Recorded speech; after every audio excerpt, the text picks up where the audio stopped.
சூர்யா வந்து மகா கிட்ட ரொம்ப அன்பாக நடந்துக்கிறாரு. அதே மாதிரி மகாவை நல்லா பார்த்துக்கிறாரு. இதெல்லாம் மகா ரொம்ப சந்தோஷப்படுறாங்க. இந்த சூழ்நிலையில் மகா வந்து சூர்யா கிட்ட வந்து நம்ம 2 பேரும் சேர்ந்து வாழணும் அப்படின்னு சொல்லிட்டு யோசிக்கிறாங்க.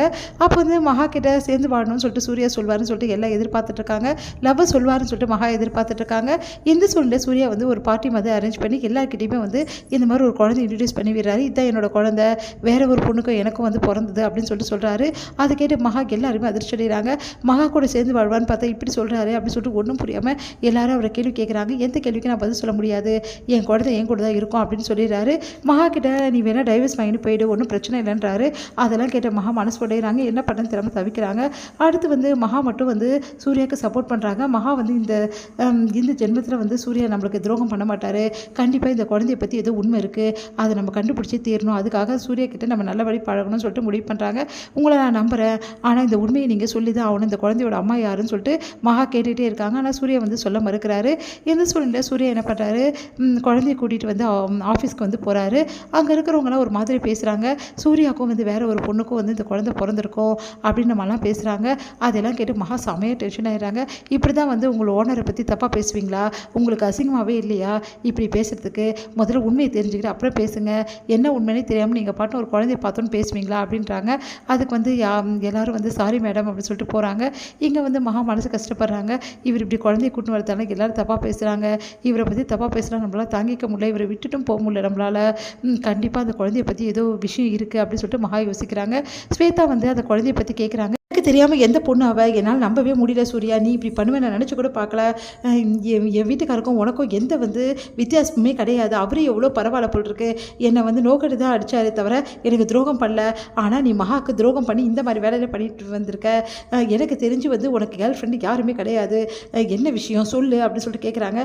இங்கே பாரு, உண்மை அதுதான், அது என் வீட்டு வாரிசு தான், இதுதான் சத்தியம் அப்படின்னு சொல்லிட்டு சொல்லிடுறாரு. அதை கேட்டு வந்து அதிர்ச்சி அடைகிறாங்க. வந்து ஸ்வேதா சொல்கிறாங்க, ஒன்றை மாதிரி ஒரு ஃப்ரெண்டு எனக்கு வேண்டவே வேண்டாம், இதுக்கப்புறம் என் மூஞ்சியை முடிக்காது அப்படின்னு சொல்லிட்டு அங்கேருந்து போகிறாங்க. இது எல்லாத்தையும் மகா கேட்குறாங்க.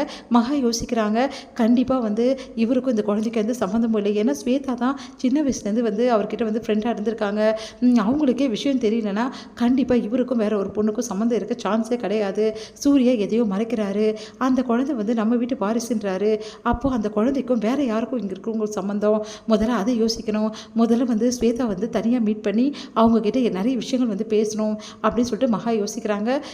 மகா அப்படின்னு சொல்லிட்டு கூப்பிட்றாரு. சொல்லுங்கள் அப்படின்னு சொல்லி சொன்னோன்னே என்ன பண்ணிட்டு இருக்கீங்க அப்படின்னு சொல்லிட்டு கேட்குறாரு.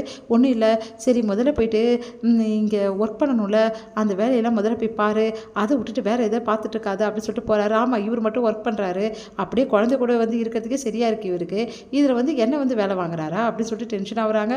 அடுத்து வந்து சூர்யா வந்து நிறைய லாஸ் பண்ணிட்டாரு அப்படின்னு சொல்லிட்டு வீட்டில் உள்ளவங்க எல்லாருமே திட்டுறாங்க. கண்டிப்பாக அந்த லாஸை நான் சரி பண்ணுவேன் அப்படின்னு சொல்லிட்டு சூர்யா வந்து சொல்கிறாரு. அதை கேட்டு வந்து வேணும்னே வந்து காயத்ரி வந்து என் வீட்டுக்காரர் அன்றைக்கி லாஸ் பண்ணதுக்கு மட்டும் ஓவராக பேசுனீங்க, இவன் லாஸ் பண்ணியிருக்கான், இதை பற்றி கேட்க மாட்டிங்களா, நான் வந்து வேலைக்கு போகாதால் தான் லாஸ் ஆகிடுச்சு, வேறு எந்த காரணமும் கிடையாது, நான் வேணும்னு பண்ணலை அப்படின்னு சொல்லிட்டு சூர்யா வந்து எக்ஸ்பிளைன் பண்ணுறாரு. அதுக்கு வந்து அதெல்லாம் கிடையாது, ஒரு நாள் லாஸ் ஆனது ஆனது தான் அப்படின்றாங்க. என்ன பண்ணுறது தெரியாமல் சூர்யா தவிக்கிறாரு. கண்டிப்பாக நான் போய்ட்டு ஆஃபீஸுக்கு போய்ட்டு இந்த பிரச்சனையை நான் தீர்ப்பேன், கண்டிப்பாக பழையபடி ஆஃபீஸை நான் கொண்டு வருவேன்னு சொல்லிட்டு சூர்யா எல்லாருக்கும் வந்து வாக்குறுதி கொடுத்துட்டு கிளம்புறாரு. ராஜலட்சுமி சொல்கிறாங்க, இவன் என்ன தான் பண்ணாலும் சரி, அந்த குழந்தைய மட்டும் நான் வாரிசாக ஏற்றுக்கவே முடியாது, சான்ஸே கிடையாது அப்படின்னு சொல்கிறாங்க.